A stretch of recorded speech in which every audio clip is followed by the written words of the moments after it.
नमस्कार। हम छात्रावास तिराव की तरफ से आपके सामने एक दास्तावीज़ी प्रस्तुत करने जा रहे हैं। ये दास्तावीज़ी एक गांव की लड़की के बारे में है। गांव का साधारण सा छोरा किसी भी आम लड़के की तरह अपना नैतिक जीवन जी रहा था, परंतु वह एक चीज़ था जो उसे बाकियों से अलग बनाती थी। वह थी उसकी सोच। यह दास्तावीज़ी है रॉबिन हीबू के बारे में। किसी और दिन की तरह रॉबिन तैयार होकर विद्यालय जाने के लिए निकल पड़ता है। उसे अपने पिताजी से मिलकर कुछ सलाह लेनी होती है और उसके पिताजी उसे विद्यालय के लिए विदा करते हैं। हीबू अरुणाचल के एक भीतरी गांव से आता था। वह विद्यालय से वापस आते ही किताबों में अपने आप को संभाल लिया करता था। ऐसा मानो कि किताबें ही उसकी सबसे अच्छे मित्र हैं। वह एक बहुत ही कष्ट करने वाला छात्र था। उसे पढ़ाई का महत्व बहुत ही छोटी उम्र से पता चल चुका था और वह मोमबत्ती के नीचे निरंतर गति से पढ़ाई करता था।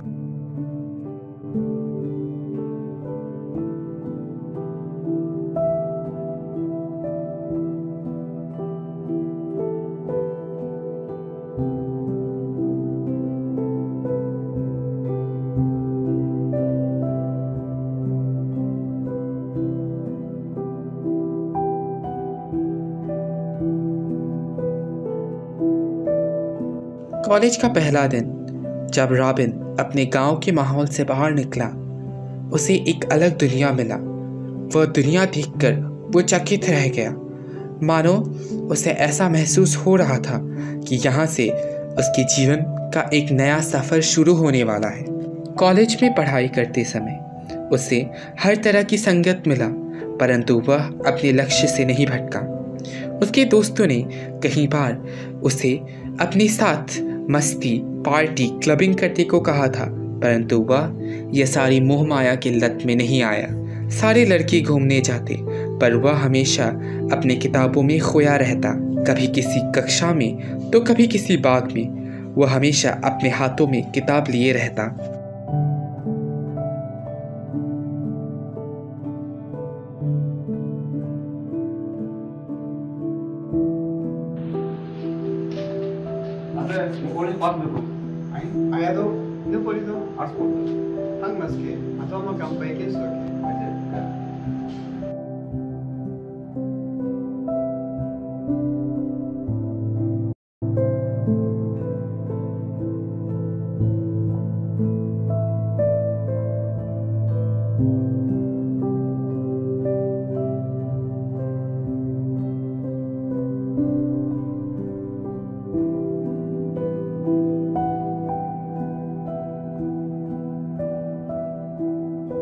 एक दिन पुस्तकालय में अपने बाकी दोस्तों के साथ वह पढ़ाई कर रहा था। देखते देखते दोपहर के भोजन का समय हो गया। उसके सारे दोस्त खाना खाने चले गए, परंतु वह अपनी सीट से नहीं हिला। यह देखकर पुस्तकालय अध्यक्ष ने सोचा, अरे यह क्यों यहाँ रह रहा है।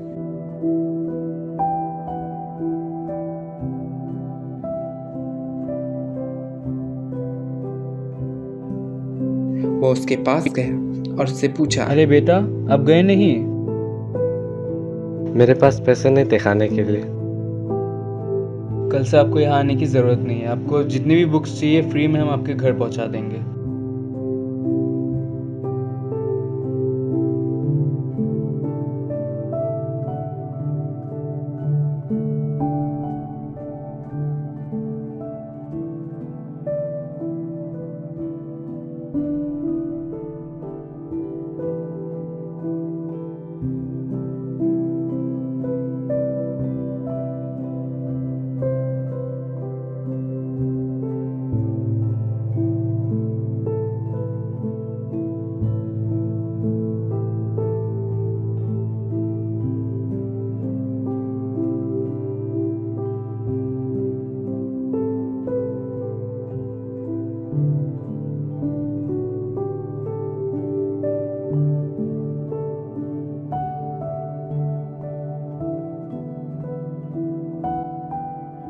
कुछ दिनों बाद हिबू की आईपीएस की परीक्षा होती है।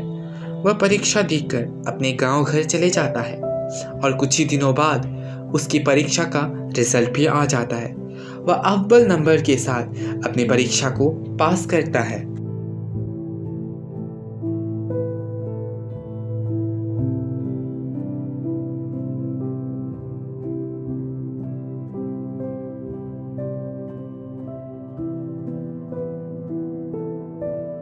और ये रिजल्ट कहाँ पे? वहाँ पे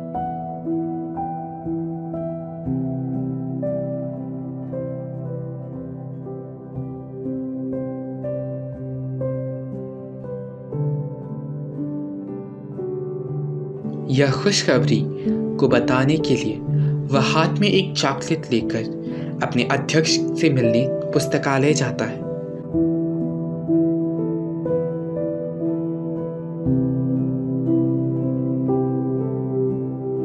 कई प्रयास करने पर भी वह उधर अपने अध्यक्ष से मिल नहीं पाता। तभी वह एक